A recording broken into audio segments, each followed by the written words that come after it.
अभंग असून या अभंगाचा सरळ सरळ भाव असा आहे, इकडं लक्ष द्या. पुण्य आपल्या पदरामध्ये पडावा असं वाटत असेल तर महाराज म्हणले सज्जनाच्या नावाचा जप करा. जगाच्या पाठीवर हा लाभ आहे, फुकट आहे.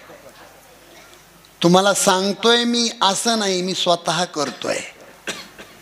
आणि सज्जन म्हणजे कोण? सज्जन म्हणजे संत. या जगाच्या पाठीवर मानवी जीवनामध्ये विश्रांतीचं ठिकाण सांगितलं, त्याची खूण सांगितली. विश्रांतीचा ठाव, पण शब्द मोलाचा वापरला. ज्याची भावना शुद्ध असेल त्याला समाधान प्राप्त होईल. अनंत जन्मामध्ये अनंत प्रकारचं केलेलं पाप जळून भस्म व्हावा असं वाटत असेल तर तुकाराम महाराज म्हणले, तुका म्हणे पापे जाती संताची आजेपे. असा या अभंगाचा सरळ सरळ भाव आहे. याचा विस्तार खूप मोठा आहे, पण तो विस्तार करण्याची कुवत माझ्याकडे नाही. ज्ञानोबाराया तुकोबाराया जशी मला बुद्धी देतील, सद्गुरू भगवान बाबा व अहोरात्र कष्ट करणारे तुम्ही माझे शेतकरी मायबाप, तुमची कृपा दृष्टी या न्यायाने ही मोडकी तुडकी सेवा आपल्या चरणावर अर्पण करण्याचा प्रयत्न करतो. विठाला विठाला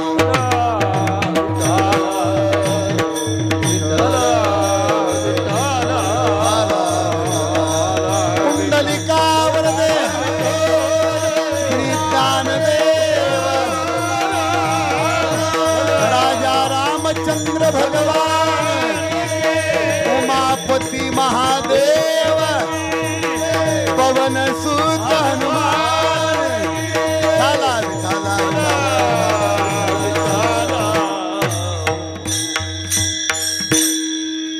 सेवेला सुरुवात करण्यापूर्वी थोडासा परिहार. श्री संत साळाजी आप्पा यांच्या 153व्या पुण्यतिथीनिमित्त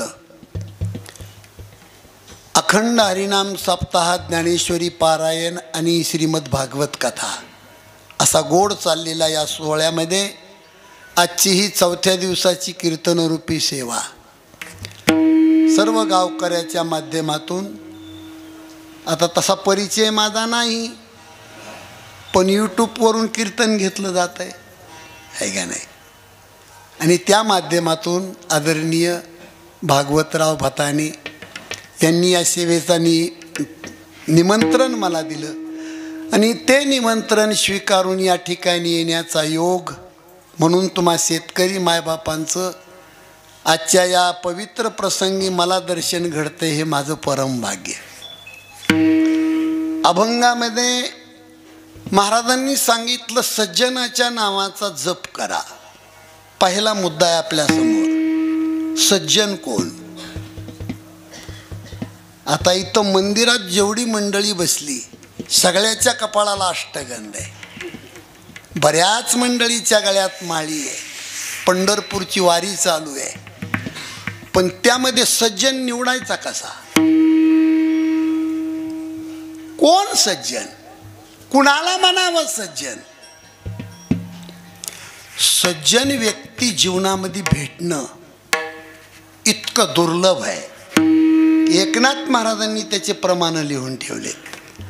हे पवना घालवेल पालान, पायी चढवेल गगन, भूत भविष्य कळो येईल वर्तमान, परी त्या साधूचे न कळे महिमान. ओ ऐसी कैसी आने भेट तिथे साधू, चंद्रामृत सुखे सेववेल, आस्था जाता रवी धरवेल, बाह्य हेळा समुद्र तरवेल, परी त्या साधूची भेटी न होईल गा.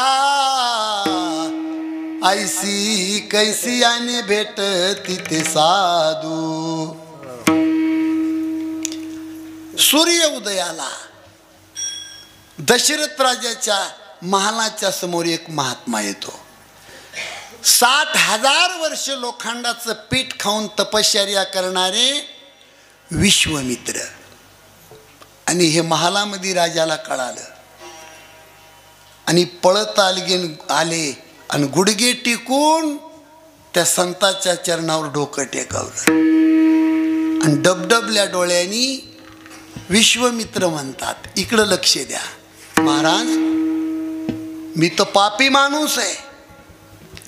श्रावण बाळाची आणि श्रावण बाळाच्या आंधळ्या मायबापाची हत्या करणारा या जगातला 1 नंबरचा मी दुराचारी आहे. हिको बोलताना नका देऊ मला. आणि इतका मी पापी असून सुद्धा बिगर बुलाए जब संत घर आए तो समज लेना पूर्वजों की पुण्य आहे. तुम्हाला खरं सांगू, मी माणूस पैसे कमवीन महाराज, पण आपल्यावर प्रेम करणारा माणूस कमवणं ही त्याच्या जीवनातली श्रीमंती आहे. अरे करोडो रुपयाची संपत्ती माणसं गोळा करतात, पण त्यांच्या इतके दरिद्री तेच. असं वाटतंय की त्यांचं थोबाड सुद्धा कधी पाहू नये. पैशाने माणसं कधी मोठे होत नाहीत, लक्षात ठेवा. ज्या माणसाच्या रक्तामध्ये संस्कृती असेल ती माणसं रस्त्याला निघाले तरी समाज त्यांच्या चरणावर झोकतोय महाराज.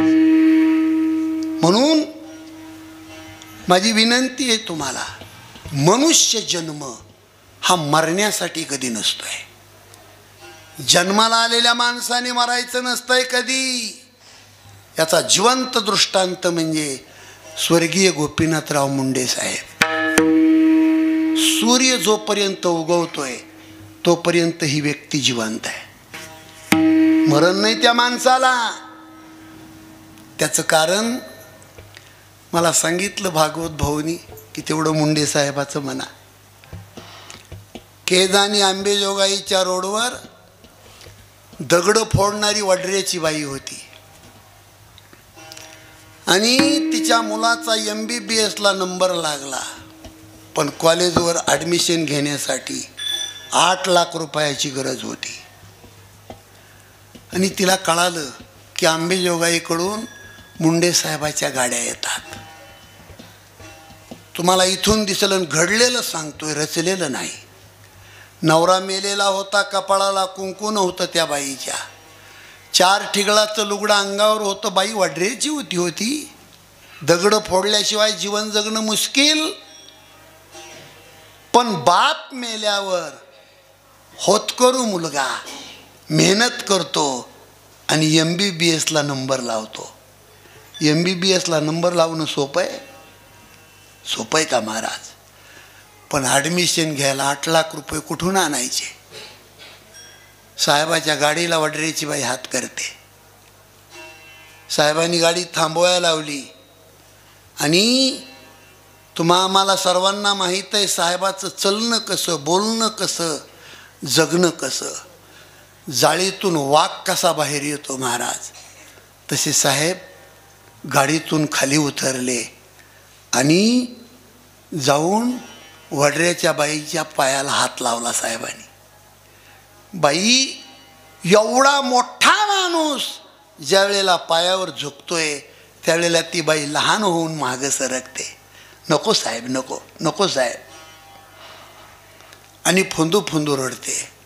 साहेबांनी विचारलं, आई साहेब काय समस्या आहे तुझी, तुझी काय समस्या आहे? त्यावेळेला ती बाई म्हणते, साहेब नवरा मेल्याच्या नंतर माझ्या लेकरांनी मेहनत करून MBBSला नंबर लावला आहे, पण कॉलेजवर ॲडमिशन घेण्यासाठी 8 लाख रुपये खर्च आहे. साहेब हे दगडं फोडून कसे 8 लाख रुपये होतील? मदत केली तुम्ही तर माझं लेकरू डॉक्टर होईल. नाही मदत केली साहेब, माझ्यासुद्धा लेकराला दगडच फोडावे लागतील. साहेबाचं हृदय भरून आलं आणि PAला सांगितलं गाडीतलं चेकबुक आण. आणि डांबरी रोडवर उभा राहून वडऱ्याच्या बाईला 8 लाख रुपयाचा चेक लिहून देणारा नेता स्वर्गीय मुंडे साहेब.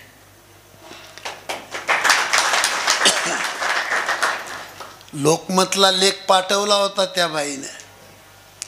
बाप मेला माय मेली तरी माणसं रडत नाही तो इतके, पण साहेबांनी हे जग सोडलं, माझ्या लेकराला सोन्याच्या ताटात जीव घातलं, याचं दुःख, आणि ढोरासारखी रडते बाई.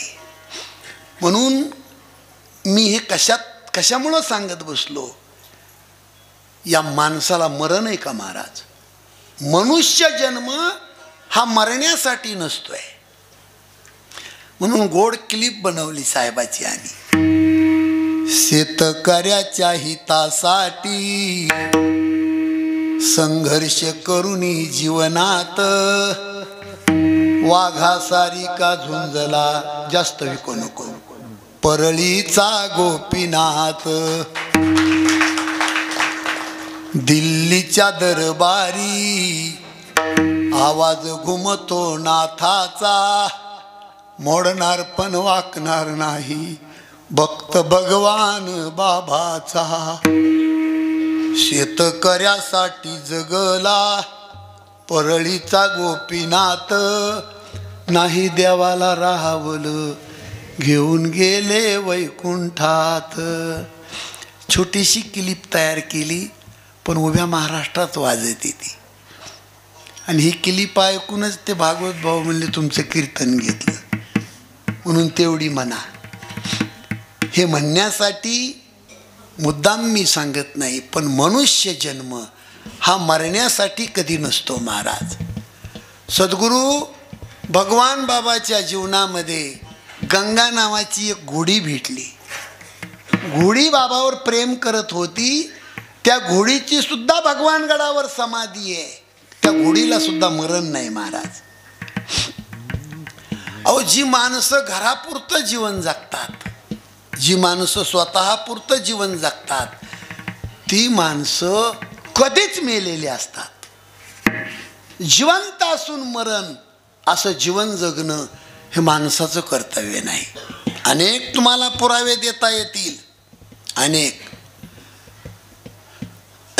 असं जीवन जगावं माणसानी की आपण मेलो तरी आपलं नाव कधी मरू नये, त्याच्यासाठी माणसाचा जन्म आहे. आणि स्वामी विवेकानंदाचे 4 वाक्य आहेत.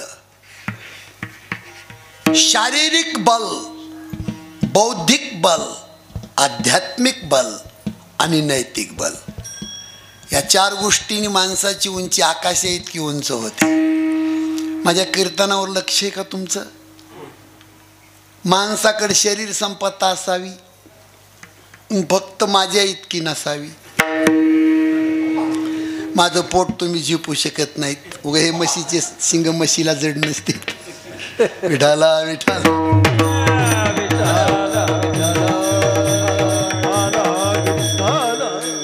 शारीरिक बल, शरीर संपत्ता असावी. मला भेटन तो माणूस म्हणतो महाराज वजन कमी करा. आता माझे हाडं मोजले तरी 100 किलो भरते. हाडं निसते मोजले तरी. कारण मी मुद्दाम उल्लेख करतो, पहिले 15 वर्षे माझ्या जीवनात माझ्या आईनं मला गावरान गाईचं दूध आणि तूप चारलंय. त्याचं शरीर आहे. मी काय वडापावून गारीगार कधी खाल्ली नाही. गावरान गाईचं दूध. आणि जाता जाता ओघाने आलं म्हणून सांगतो, सर्वांना माझी विनंती आहे, कीर्तन कमी ऐका, ढोंगाचा परमार्थ कमी करा, पण ज्याची माय आणि बाप जिवंत असेल ते दैवत मानून त्यांची घरात सेवा करा. आईचं दूध जगामध्ये किती क्रांतिकारक आहे सांगू तुम्हाला.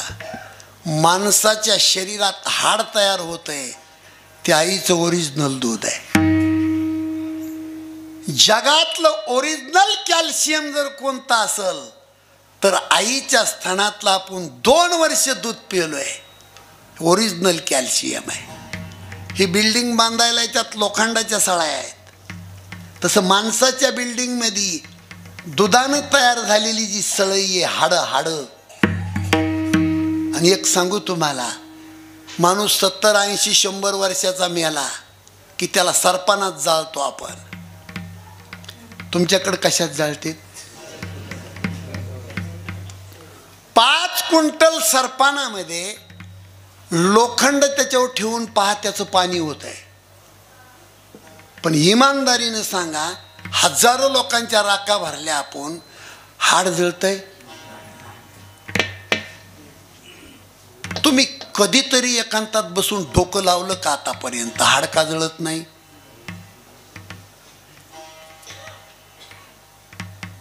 5 क्विंटल सरपणामध्ये लोखंडाचं पाणी होतंय का नाही? हाड का नाही जळत?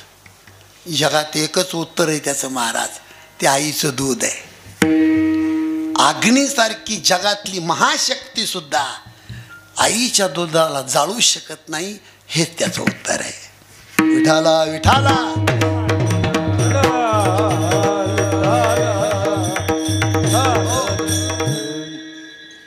म्हणून शारीरिक बल आईच्या दुधाने तयार होत आहे. नंबर 2, बौद्धिक बल. नुसतं शरीर असून चालत नाही, त्याला बुद्धी पाहिजे ना. काय तो खाऊन हाल्यासारखा पोचलाय, नाकलीचा पताच नाही. शारीरिक बल, बौद्धिक बल. तुम्हाला सांगू जाता जाता 84 लाख योनी ब्रह्मदेवाने निर्माण केल्यात. सगळ्या योनीला सारख्या वस्तू दिल्यात. त्याच्यात म्हैस, गाय, कुत्रं, डुक्कर, मांजर सगळं आलं. फक्त माणसाला एक वस्तू आगाव दिली, त्या वस्तूचं नाव आहे बुद्धी. आणि हरिपाठामध्ये महाराजांनी शब्द वापरलाय बुद्धीचे वैभव, अन्य नाही तुझे. बुद्धीचे वैभव, अन्य नाही तुझे. बुद्धीचे वैभव, अन्य नाही तुझे. बुद्धीचे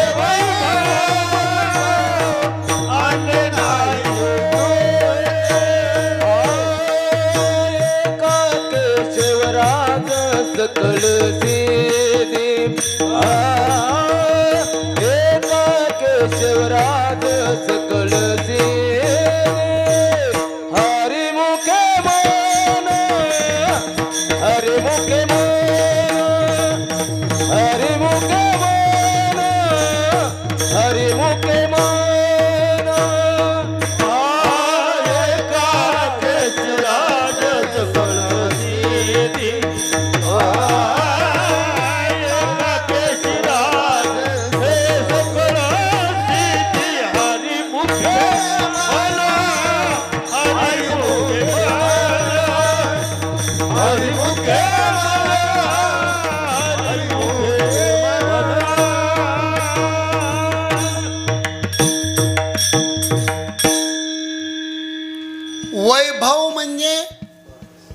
वैभव म्हणजे श्रीमंती.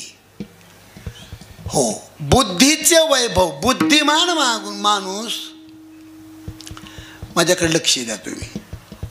बुद्धिमान माणूस या जगातला श्रीमंत आहे, पैशावाला नाही.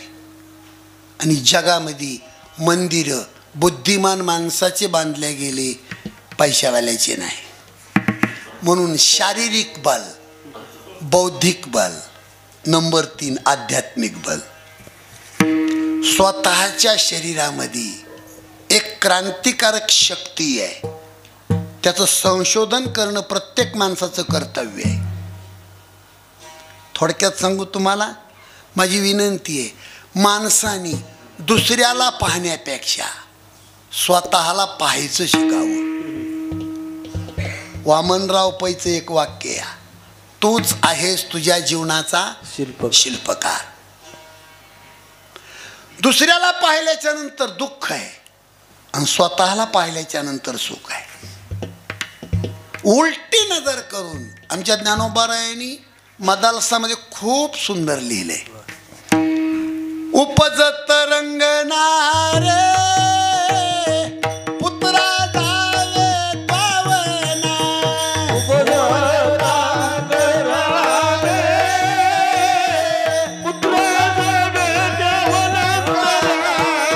पैसोनी आसनी रे पाय निर्वाणीचा खुना.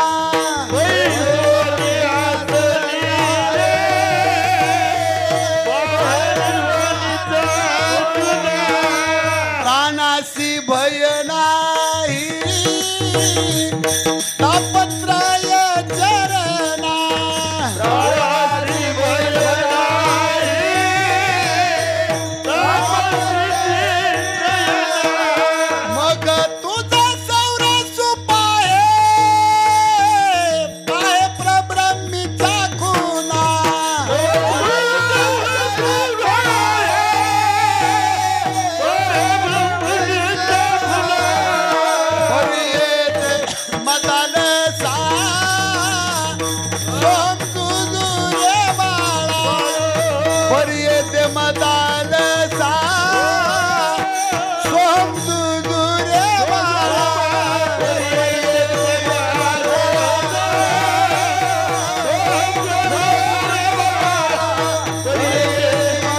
ज्ञानोबारायांनी 7 अभंग लिहिलेत मदालसा गाथ्यामध्ये.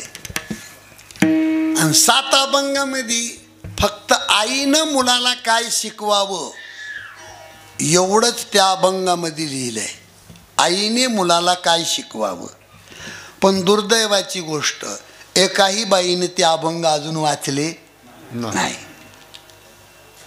लेकराला पाळण्यामध्ये टाकलं, गोंडस बाळ आईनं पाहिलं, जेवढा तिला आनंद झाला तेवढंच दुःख झालं. का दुःख झालं?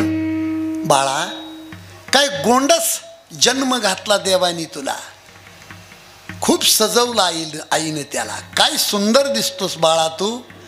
पण एक दिवस इतकं गोंडस रूप समाज पत्र्याच्या शेडमध्ये जाळतोय. एक दिवस या माणसाला जाळलं जात आहे. म्हणून तू तुझं स्वहित जाणून घे. मनुष्य जन्म कशासाठी आहे त्याची किंमत मोजण्यासाठी तू जन्माला आलास. म्हणून 7 मदालसे लिहिले. बैसोनी आसनी रे पुत्रा दृढ होई मानी, चेतविते आपणा पे चेतविते कुंडलिनी, चालता पश्चिम पंथे जाय चक्र भेदोनी, 17वी जीवन कळा पाहे आत्मा चिंतुनी, पर्य दे मदालसा सोहम जुजुरे बाळा, निज ध्यानी निज पारे लक्ष लागू दे डोळा. महाराज, प्रत्येक माणूस स्वतःला विसरलाय. आज भानात नाही माणूस. आंघोळ केली न गंधाचा पटा वाढला की भूतासारखा सायरा वायरा पळतोय माणूस. इथं नसल तसं, पण भान आहे माणसाला, भान नाही माणसाला. तुम्हाला सांगतो, जीवनामध्ये समाधान सुख आनंद भोगायचा असेल तर स्वतःला पाहून जगा. जगातल्या सगळ्या शक्ती तुमच्या पायावर लोळतील असे स्वामी विवेकानंदाचे वाक्य आहेत. म्हणून आध्यात्मिक शक्ती जागृत करा. शारीरिक बल, बौद्धिक बल, आध्यात्मिक बल आणि या 3 गोष्टीला सुगंध सुटावा असं वाटत असेल तर नैतिक बल. सगळ्या सत्याचं सारे गडे, माणसाचं नेचर चांगलं पाहिजे. तुम्हाला लय माझी हात जोडून विनंती आहे, माणसाची नियत साफ पाहिजे. माणूस सकाळी देवाच्या असं जवळ येतो आणि म्हणतो, देवा माझं भलं कर. मला वाटतंय साप चुकीचं बोलतोय. हे देव कधी महाराज कोणाचं भलं करीत नाही, देव कधी कोणाचं बुरं करीत नाही. भोगतो ती आपल्या कर्माची फळं असतात. मला वाटतं मराठी इकडं कळत नाही ना. सकाळी गंधाचा पटा लावून देवाच्या दारात म्हणतो, देवा माझं भलं कर, आणि रात्रीच्या 1 वाजता मतदानाचे पैसे घेतो. देव काय तुमच्या अवतावरचा गडी आहे?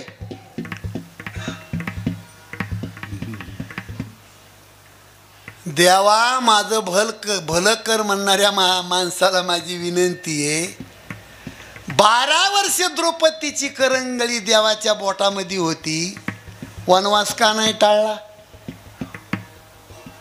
देवा माझं भलं कर म्हणणाऱ्या माणसाने डोळे उघडून हे वाक्य ऐकायचे. हे देवा माझं भलं कर. सपनात तरी देव पाहिला? अरे देव ज्याच्या संग असून त्याचं भलं व्हाय ना. तुम्ही कोण? हाडीचे लाल कृष्ण साह्य पांडवासी, ते भोगीती नष्टचर्यासी,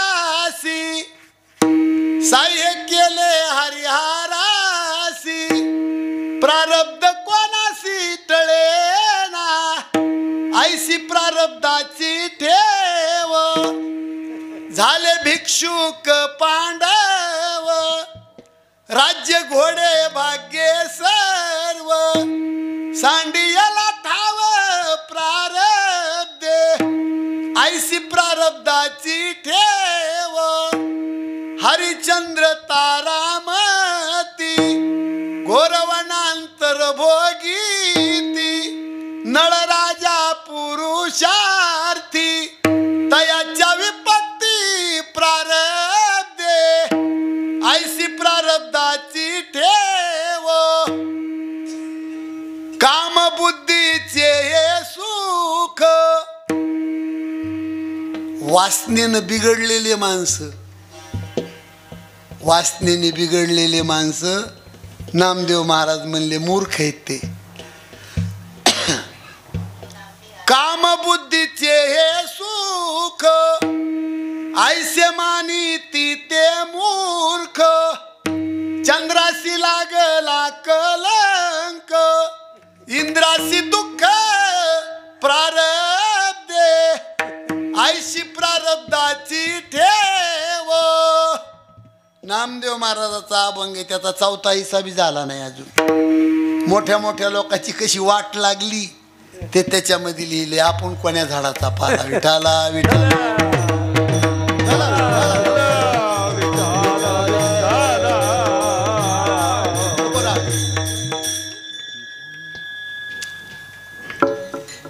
ते वृंदावनहून आलो 200 लोक घेऊन गेलतो भागवत कथा होती वृंदावनला काल पहाटे 4:30ला उतरलो नगरला आणि जिंतूर तालुक्यात धमधम म्हणून आहे तिथं रामकथा जाऊन चालू केली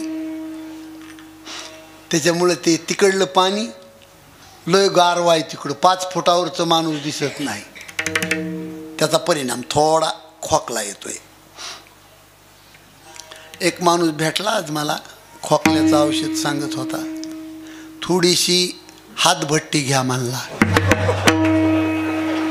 विठाला विठाला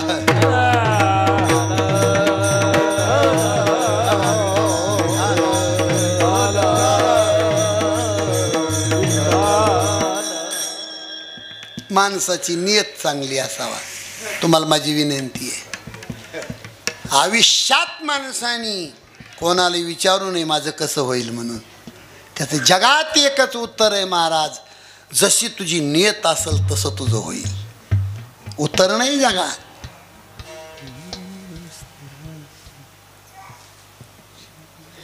आणि कपड्याला पडलेला डाग धुवून काढायला साबण मिळती कलंक धुवून काढायची साबण पैदा नाही झाली आणि कधी पैदा होणार नाही निष्कलंक माणूस समाजातला 1 नंबरचा श्रीमंत असतो आमच्या अनुप जलोट आणि मीराबाईच्या अभंगात सुंदर गायले पहा जल से पतला कौन है कौन भूमि से भारी कौन आगन से तेज है कौन काजल से काली पाण्यापेक्षा पातळ वस्तू कोणती आहे जगात जमिनीपेक्षा वजनदार काय जगात अग्नीपेक्षा तेज कशात जास्त आहे आणि काजळापेक्षा काळी वस्तू कोणती आहे जगात जल से पतला कौन है कौन भूमि से भारी कौन आगन से तेज है कौन काजल से काली काय गोड उत्तर आहे त्याचं जल से पतला ज्ञान है पाप भूमि से भारी क्रोध आगन से तेज है कलंक काजल से काली पाण्यापेक्षा पातळ वस्तू जगामध्ये ज्ञान आहे जमिनीपेक्षा वजनदार वस्तू जगामध्ये पाप आहे कोरोना अग्नीपेक्षा तेज रागात जास्त आहे आणि काजळापेक्षा जगात काळी वस्तू कलंक आहे म्हणून माणसाची नियत साफ असावी आणि या 4 गोष्टी ज्या माणसाच्या रक्तामध्ये असतील ना त्याला संत ओळखू येतो आणि एकदा का जीवनामध्ये संत प्राप्त झाला की त्याचं भजन करा पुण्य तुमच्या पदरामध्ये पडल आणि पाप नष्ट होईल ह्या अभंगाचं पहिलं चरण पुण्यवंत व्हावे पुण्यवंत व्हावे पुण्यवंत व्हावे पुण्यवंत व्हावे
पडावा असं वाटत असेल तर सज्जनाच्या नावाचा जप करा. सज्जनाचा दुसरा सद्गुण असा आहे महाराज, त्याचं जगणं दुसऱ्यासाठी असतंय. म्हणून या वाक्यातून तुम्हाला माझा संदेश आहे, माणसाने सकाळी झोपेतून उठल्यापासून संध्याकाळी झोपेपर्यंत कोणाच्या तरी कामाला पडावं. नाही तुम्हाला कोणाच्या कामाला पडता आलं तर कमीत कमी रस्त्यावर पडलेला दगड उचलून बाजूला टाका. संकटकाळी तुमच्या रस्त्यातला दगड देव उचलेल. हा सज्जनाचा सद्गुण आहे. आपण रस्त्यावरचा दगड बाजूला नाही फेकत, बाईचे रस्ते दगड आणून रस्त्यावर टाकतो. परोपकार हा सज्जनाच्या रक्तातला सद्गुण आहे. परोपकार, आपण परोपकार करतो पण आपल्या परोपकारामध्ये स्वार्थ आहे. कसा स्वार्थ आहे? 1 मिनिटाचा दृष्टांत देतो तुम्हाला.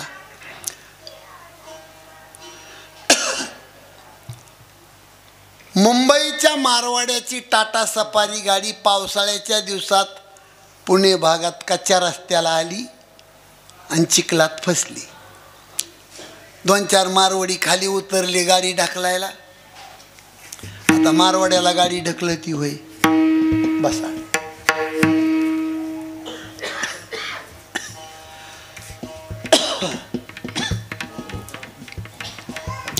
मी काय सांगितलं तुम्ही नाही ऐकलं. नाही ते तिकडून आलेले पाहुणे बघितले ना तुम्ही. माणसाचं मन महाराज, माणसाच्या मनाला माशीची उपमा दिली. माशी भज्यावर बसन, गुलाबजांबूवर बसन, गुढी शेववर बसन, पण त्याच कलरचा चुलीतला माल आहे त्याच्यावर माशी बसत नाही. माशीची माझी एक दिवशी धर्मापुरीला रसवंती ग्रहावर भेट झाली. मी म्हणलो ताई तुम्ही गुढी शेव, भजे, गुलाबजांबू, जिलाबी सगळ्यावर बसता आणि त्याच कलरचा चुलीतला माल आहे त्याच्यावर का बसत नाही? ताई म्हणल्या महाराज तुम्ही काही बोलता. त्या म्हणलं का हो ताई? ताई म्हणल्या महाराज चुलीतल्या मालावर बसणं सोपं आहे पण उठणं अवघड आहे. तसं हे परमार्थ आहे महाराज. जिकडून माणूस येईन तिकडे तुम्ही बघा. ताप कीर्तन गेलं खड्ड्यात, विठाला विठाला.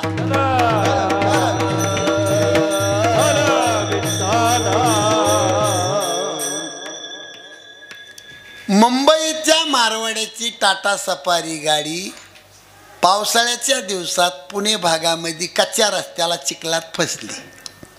2-4 मारवाडी खाली उतरले, बेजार झाले ढकलायला, पण मारवाड्याला कुठं गाडी ढकलली ती. शेतकऱ्याचे तरुण 5-6 मुलं पळत आले आणि मारवाड्याची ती गाडी ढकलून काढली. मारवाडी खुश, 500 रुपयाची नोट काढली. पोराहो हे घ्या 500. पोरं खुश, मारवाडी खुश. पण जाता जाता मारवाडी शेठ म्हणले पोराहो जी महाराज तुम्ही हमेशासाठी उद्योग काय करता? पोरं म्हणले आम्ही हाच उद्योग करतो शेठजी. फसलेल्या गाड्या ढकलायच्या आणि 10-5 रुपये गोळा करायचे. शेठजी म्हणले हा धंदा तुमचा पावसाळ्यात चालतो, पाऊस पडतोय, कच्चा रस्ता आहे, चिखल होतोय.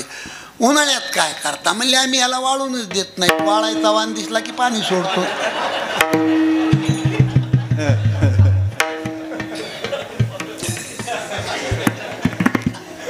तुम्ही हसून नका जिरू, त्याच्यातली गिरायका आपण.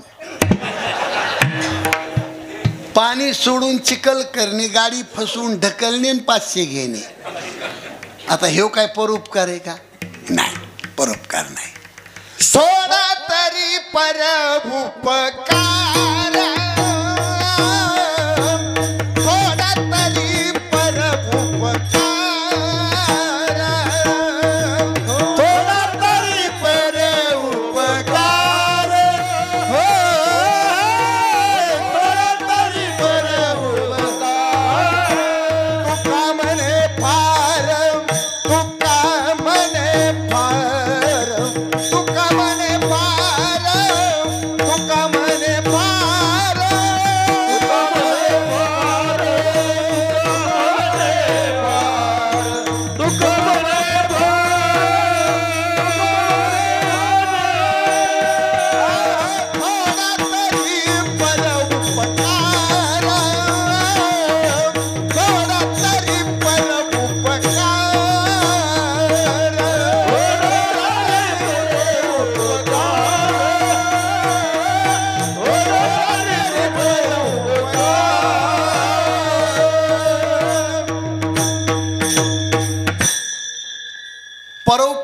हा सज्जनाच्या रक्तातला सद्गुण आहे महाराज. जाता जाता सांगितलं तुम्हाला.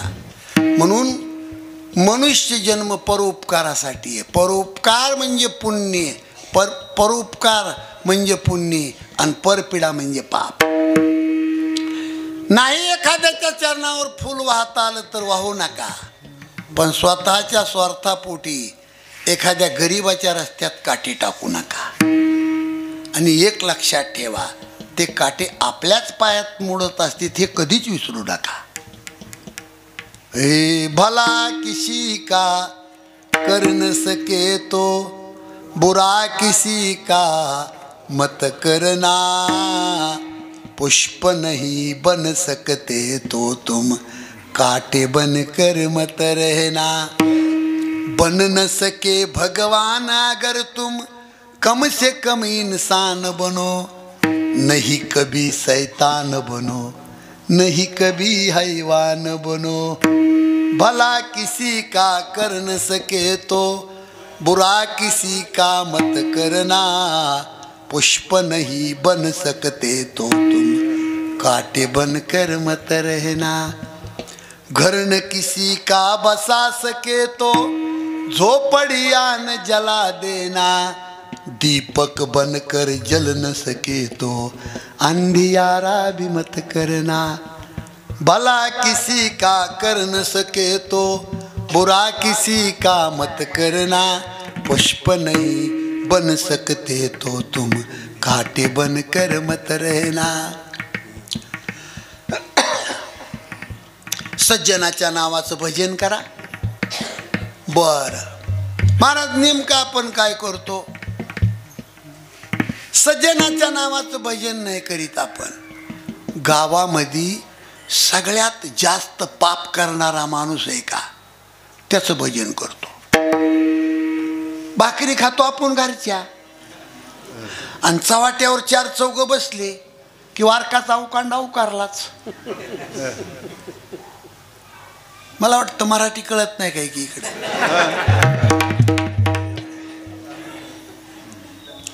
महाराज, आयुष्यात कोणाची निंदा करू नका, आणि जो आपली निंदा करतो त्याला दिवसात एकदा तरी चहा पाजा. हो, आपण कोणाची निंदा करू नये, पण आपली जो निंदा करतो ना त्याच्यावर आईपेक्षा जास्त प्रेम करावं. आपली निंदा करणारा माणूस आपल्या माईपेक्षा श्रेष्ठ असतो. तुम्ही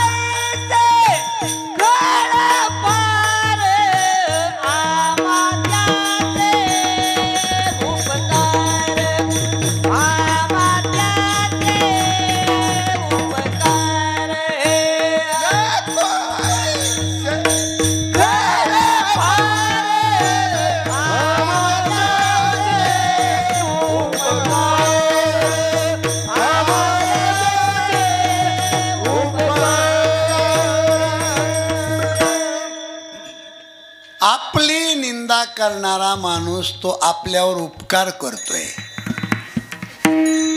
आपली निंदा करणारा माणूस माईपेक्षा श्रेष्ठ असतो. तुम्ही म्हणाल कसा? लेकरानं संडास केली तर आई खापरखुटीनं काढती, निंदा करणारा तोंडाने काढतो. श्रेष्ठ कोण?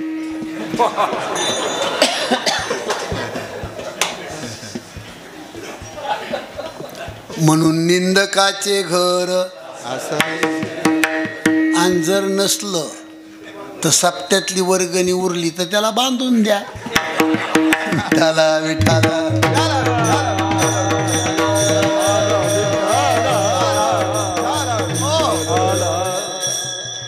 सज्जनाच्या नावाचं भजन करा बरं का. आणि मूर्ख माणूस जिथून गेलाय तो रस्ता सुद्धा 24 तास ओलांडू नका.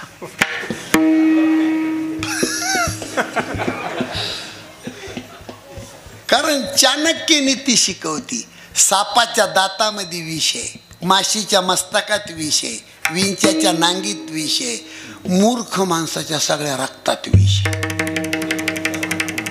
महाराज, ती जात एखाद्या घराला भिडली का तर एका पिढीचा सत्यनाश नाही.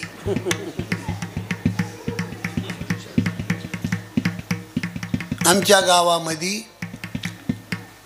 लग्नामध्ये एका बाईच्या अंगावर तिच्या वजनानं सोनं होतं. त्या काळात ज्याच्या घरी ती बाई दिली त्याला 200 एकर शेती होती. त्या बाईला एक मुलगा झाला, दारू पेताळाची संगत केली, 200 एकर जमीन विकण्यात आली. एक मुलगा झालेला गाव सोडून बाहेर राहतोय. जिच्या अंगावर लग्नामध्ये वजनानं सोनं होतं ती बलुच्याच्या दारामध्ये हातपाय खोडून बाई मिली. कशाचा परिणाम आहे हो? संगतीचा परिणाम. म्हणून आजच्या कीर्तनामध्ये ही तरुण मंडळी बरीच आहे कीर्तनाला. तुम्हाला माझी विनंती आहे, सावधान, चुकीच्या माणसापासून सावधान. घडू नये. पण एक प्रकरण घडलं. सकाळी सकाळी कावळा उठला आणि राजहंस पक्षाच्या घरी चहा प्यायला गेला. आणि न बोलवता चहा प्यायला गेला. माणसात बी तसे काही लोक येतो. सकाळी आंघोळ केली, गंधाचा पटावा वाढला की 10-5 घरं न बोलवता गेले.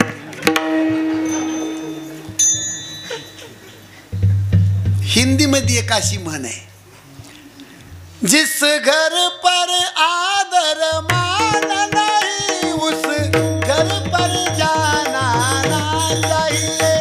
जिस घर पर आदर मान नहीं उस घर पर जाना ना चाहिए. घर पर आदर मान नहीं उस घर पर जाना ना चाहिए.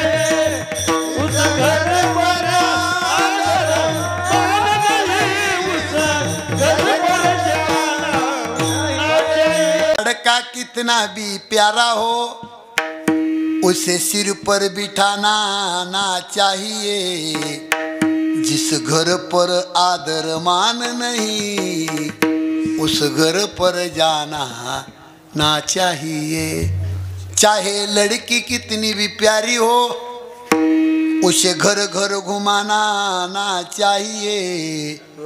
जिस घर पर आदर मान नहीं उस घर पर जाना ना चाहिए. चाहे भैया कितना भी दुश्मन हो उसे भेद छुपाना ना चाहिए. जिस घर पर आदर मान नहीं उस घर पर जाना ना चाहिए. ओघानी